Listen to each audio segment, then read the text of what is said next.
أموالكم وأنفسكم. یہ جو ہے مقصد، اور اہل ایمان کو جو اس جہاد اور قتال کے لیے للکارا گیا ہے، اس جہاد اور قتال کا کام نہیں ہو سکتا جب تک ڈسپلن جماعت نہ ہو. ڈسپلن، سب اطاعت. یہی وجہ ہے کہ حضور نے بیعت لی صحابہ سے.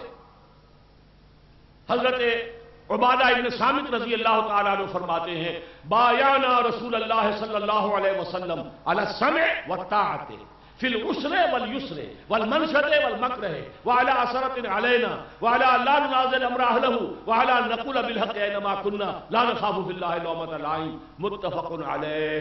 حدیث بخاری اور مسلم دونوں کی. ہم نے اللہ کے رسول سے بیعت کی تھی کہ ہر حکم سنیں گے اور مانیں گے، خواہ آسان ہو خواہ مشکل، خواہ طبیعت آمادہ ہو خواہ طبیعت پر جبر کرنا پڑے، خواہ آپ دوسروں کو ہم پر ترجیح دے دیں. کبھی ہم یہ نہیں کہیں گے کہ ہم آپ کے پرانے خادم تھے، پرانے جانسار، آپ نے ایک نیو کور کو ہمارے اوپر امیر بنا دیا. How come? یہ کیسے؟ نہیں. اس یور پریروگیٹو، یہ آپ کا اختیار ہوگا جس کو چاہے بنائے. اور جسے آپ امیر بنائیں گے اعلیٰ اللہ نوازل امر اہلہ، ان سے ہم جھگڑیں گے نہیں، ان کی بھی اطاعت کریں گے، ان کا بھی حکم مانیں گے. وَعَلَىٰ نَقُولَ بِالْحَقِّ، اور بیعت کے اندر یہ بھی شامل تھا حق بات ضرور کہیں گے جہاں بھی ہوگے. نَقُولَ بِالْحَقِّ أَيْنَمَا كُنَّا لَا نَخَافُ فِي اللَّهِ لَوْمَةَ لَائِمٍ. کسی ملامت کرنے کے والے کی ملامت کے خوف سے اپنی زبانوں پر تالے نہیں ڈالیں گے. یہ بیعت ہے سمع و طاعت کی جو محمد رسول اللہ نے صحابہ سے دی. اور یہ بھی جان لیجئے پھر یہ بیعت چلتی تھی. اب حضور نے کسی کو کسی لشکر میں، کسی کو میمنہ کے اوپر کمانڈر بنایا، کسی کو مسلمہ بنایا، کسی کو قلب میں بنایا، ان کی بھی اطاعت کرنی ہوگی کہ نہیں؟ غزوہ احد میں کیا ہوا تھا؟ وہ 50 تیر انداز جو تھے، حضرت جبیر بن مطعم ان کے اوپر جو ہے کمانڈر تھے.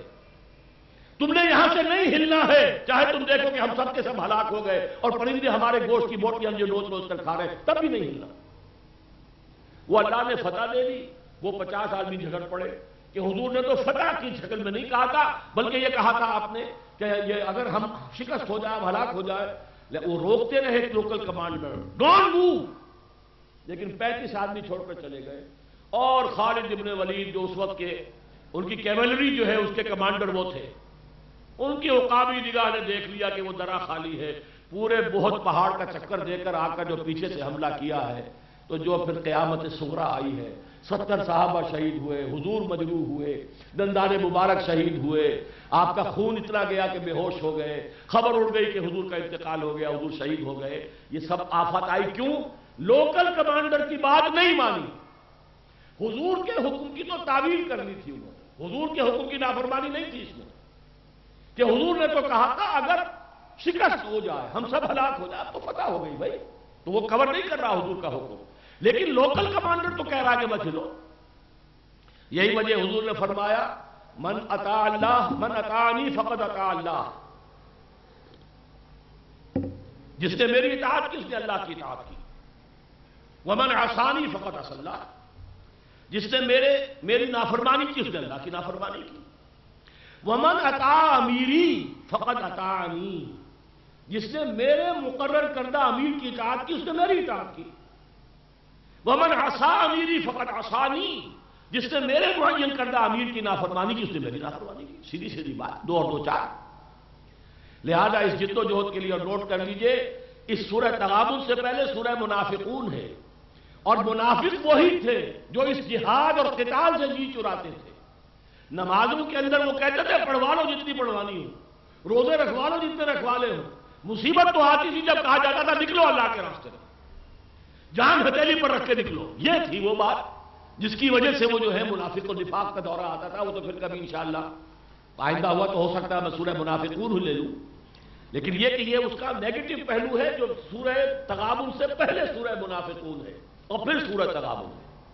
تو فرمایا مسلمانوں فاتقوا اللہ ما استطعتم. نمبر 1 تو یہ کہ تقوی اللہ کا اختیار کرو اپنے حد استطاعت تک. واسمعوا واطیعوا، ڈسپلن برقرار رکھو، سنو اور مانو. اور نمبر 3 وَأَنفِقُوا خَيْرًا لِأَنفُسِكُمْ. خرچ کرو، لگاؤ. اللہ کے دین کے قیام کی جد و جہد جو ہے، جہاں اس کے اندر جسمانی محنت کی ضرورت ہے، وہاں مالی جو ہے ایثار کی بھی ضرورت ہے. انفاق مال. خرچ کرو، لگاؤ اللہ کی راہ میں. اور اس میں سمجھ لیجیے صدقات مراد نہیں ہے. قرآن مجید میں یہ دو مدیں علیحدہ ہیں اللہ کی رضا کے لیے پیسہ خرچ کرنا.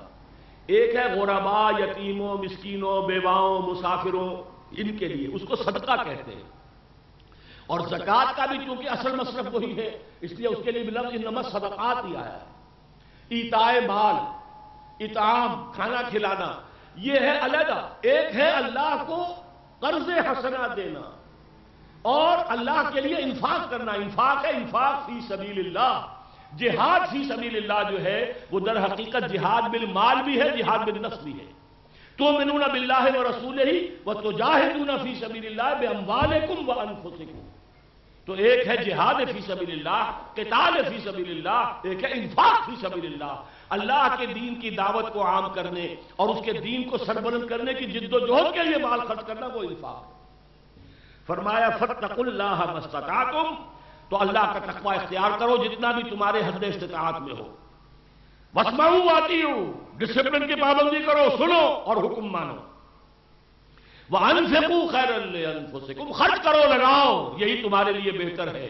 یہ اللہ تعالیٰ تمہیں دے گا، بڑھا چڑھا کر دے گا، دگنا کرے گا. فرمایا وَمَن يُوقَ شُحَّ نَفْسِهِ فَأُولَٰئِكَ هُمُ الْمُفْلِحُونَ، جو اپنے جی کی لالچ سے بچا لیے گئے وہی ہے فلاح پانے والے. مال کو سینت سینت کر رکھنا، الذی جمع مالا وعددہ یحسب ان مالہ اخلدہ، اس کے لیے تو پھر حطمہ ہے، آگ ہے. لیکن یہ ہے کہ جو مال اللہ کی راہ میں خرچ کرے. الذی یؤتی مالہ یتزکیٰ، اپنے تزکیہ نفس کے حصول کے لیے مال دیتا ہے، خرچ کرتا ہے. فرمایا جو اپنے جی کے لالچ سے اور بخل سے بچا لیا جائے گا وہی ہے فلاح پانے والا. اللہم ربنا اجعلنا منہم ان تقرض اللہ قرضا حسنا، اگر تم اللہ کو قرض حسنہ دو گے. دیکھیے یہ انفاق فی سبیل اللہ اور اللہ کو قرض حسنہ یہ ایک مد ہے. صدقات، ایتائے مال، اطعام اور زکوٰۃ یہ دوسری مد ہے. غرباء، یتیموں، مسکینوں کے لیے صدقات اور زکوٰۃ ہے. لیکن اللہ کے دین کے لیے، دین اللہ کا ہے، اس کے غالب کرنا ہے، اس کا جھنڈا اونچا کرنا ہے، تو جو کچھ خرچ کرنا ہے گویا کہ اللہ کو قرض دے رہے ہو. اس کے لیے جو محنت کرتے ہو گویا کہ اللہ کے مددگار بن گئے ہو. یا ایھا الذین آمنوا کونوا انصار اللہ، اللہ کے مددگار بنو. اگر اللہ کا جھنڈا اونچا کرنے کے لیے، اللہ کے دین کو قائم کرنے کے لیے جد و جہد کر رہے ہو تو اللہ کہتا تم میرے مددگار بن گئے ہو. اور اگر میرے دین کے لیے خرچ کرتے ہو تو گویا مجھے قرض حسنہ دے رہے ہو. ان تقرضوا اللہ قرضا حسنا یضاعف لکم، اگر قرض حسنہ دو گے نیک نیتی سے، خلوص سے، اخلاص سے اور زیادہ سے زیادہ، تو اللہ تعالیٰ تمہارے لیے دگنا کرے گا، بڑھائے گا اسے. ویغفر لکم، اور اس کے ساتھ ہی مزید یہ کہ تمہاری خطاؤں کا کفارہ بنا دے گا، تمہاری غلطیوں کی معافی کا ذریعہ بنا دے گا، وہ تمہاری مغفرت کا سب کی سبیل بنا دے گا. واللہ شکور حلیم، اللہ شکور بھی ہے، حلیم بھی ہے. دیکھیے دو الفاظ کیوں آئے ہیں. شکور، اگر تم اللہ کے لیے کچھ دو گے، کچھ محنت کرو گے تو اللہ قدر دانی فرمانے والا ہے، وہ ناقدری کرنے والا نہیں ہے، ناشکرہ نہیں ہے معاذ اللہ اللہ تعالیٰ. لیکن ہم یہ لفظ شکر اللہ کے لیے استعمال نہیں کرتے، لیکن عربی میں دونوں طرف استعمال ہوتا ہے. بندہ بھی شکور ہے اور اللہ بھی شکور ہے.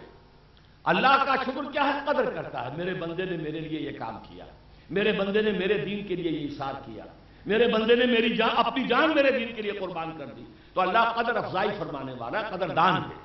ابھی جو ترجمہ میں سن رہا تھا مولانا شام الحق صاحب کا، جب وہ قرات کے ساتھ اس میں یہی لفظ آیا تھا، وہ قدر کرنے والا ہے، قدر افزائی کرنے والا ہے. واللہ شکور حلیم. اور اگر نہیں دیتے ہو، تم نے اپنی جو تجوری ہے اس کا منہ بند رکھا ہے، حالانکہ معلوم ہے کہ اللہ کے دین کو اس وقت شدید ضرورت ہے. غزوہ تبوک کا موقع آ گیا ہے، جبکہ حضرت ابوبکر اپنے ہر شے لا کر انہوں نے سامنے ڈال دی ہے. اگر کوئی منافق بیٹھا ہوا اپنے تجوری کا منہ بند کیے ہوئے تو معلوم ہوا کہ وہ تو بدترین قسم کا منافق ہوا. لیکن اللہ حلیم ہے، فوراً پکڑتا نہیں ہے، پھر بھی اس کی روزی بند نہیں کرتا، پھر بھی مہلت دیتا ہے، حلیم ہے. اگر دو گے تو شکور ہے، نہیں دو گے تب بھی حلیم ہے. وہ فوراً تمہیں پکڑتا نہیں ہے بلکہ تمہیں رسی دراز کرتا ہے، تمہاری، تمہیں مہلت دیتا ہے. عالم الغیب والشہادہ، غیب اور شہادت، حاضر اور غائب، سب کا جاننے والا، کوئی شے اس کی نگاہوں سے چھپی ہوئی نہیں ہے.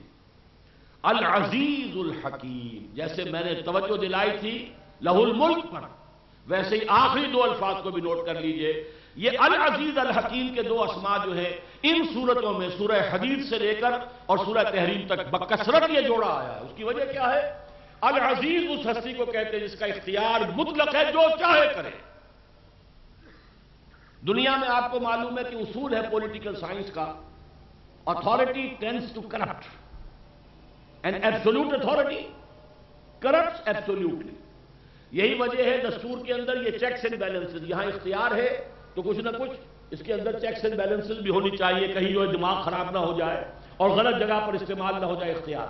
ایبسولوٹ اتھارٹی کہیں نہیں ہو سکتی، لیکن اللہ کی ذات وہ ہے کہ جس کی اتھارٹی ایبسولوٹ، جو چاہے کرے، فعال لما یرید یفعل ما یشاء، جو چاہتا ہے کرتا، جس سے کا ارادہ کر لیتا فعال ہے اس کے لیے، لیکن اس کے ساتھ ہی الحکیم بھی ہے، اس کا اختیار مطلق اس کی حکمت کے ساتھ استعمال ہوتا ہے، الٹپ نہیں، یہ بیلنس کر رہا ہے اس کو، ایک طرف اختیار مطلق ہے، دوسری طرف حکمت کاملہ ہے۔ اللہ تعالیٰ کا یہ اختیار مطلق اس کی حکمت بالغہ اور حکمت کاملہ کے ساتھ استعمال ہوتا ہے۔ اس سے وہ کانسیپٹ مکمل ہو گیا کہ اختیار مطلق ہو کر بھی وہ الٹپ استعمال نہیں ہوتا ہے۔ یہاں یہ سورہ مبارکہ مکمل ہوئی، اللہ کا شکر ادا کرتا ہوں، اگرچہ بہت سے مقامات پر جی چاہتا تھا کہ مزید تفاصیل بیان کروں، لیکن میں نے یہی طے کیا تھا کہ ایک دفعہ اوور ویو اس کا انالیسس آپ کے سامنے آ جائے۔ تھوڑا سا اندازہ آپ کو یہ بھی دے دیا ہے کہ یہ سلسلہ سور کیا ہے، اس کی مشترک چیزیں کیا ہے، اور اس میں خاص طور پر سورہ صف، پھر سورہ جمعہ، سورہ منافقون، پھر سورہ تغابن، ان چار سورتوں کے درمیان مضامین کا جو ارتقاء ہے وہ کس اعتبار سے ہے۔ اللہ تعالیٰ سے دعا کرتا ہوں کہ وہ ہمیں ایمان حقیقی کی نعمت سے بہرور فرمائے۔ ایک عقیدہ ہے وہ تو ہمیں مل گیا ہے والدین سے، ہم اللہ کو مان لیا، رسول کو مان لیا، قرآن کو مان لیا، جنت دوزخ کو بھی مانتے ہیں۔ ایک ہے یقین، کنوکشن، یقین پیدا کرے ناداں یقین سے ہاتھ آتی ہے، وہ درویشی کے جس کے سامنے جھکتی ہے فغفوری، وہ یقین پیدا اگر ہوگا تو یہ اس کے ثمرات ہوں گے، یہ اس کے نتائج ہوں گے، یہ اس کے جو نکلیں گے عالم واقعہ کے اندر شواہد وہ یہ ہوں گے۔